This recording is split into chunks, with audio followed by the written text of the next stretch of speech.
cow face pose helps induce relaxation and release tension.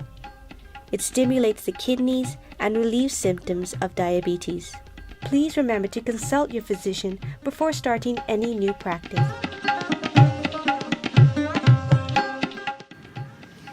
Bend the right leg, let the knee face forward, and then stack the left leg on top. And you can use your hands to give it a little nudge to bring the knees together as much as you can. And if the knee doesn't come directly on top of the lower knee, that's absolutely fine. Just bring them as close as you can and then stay there.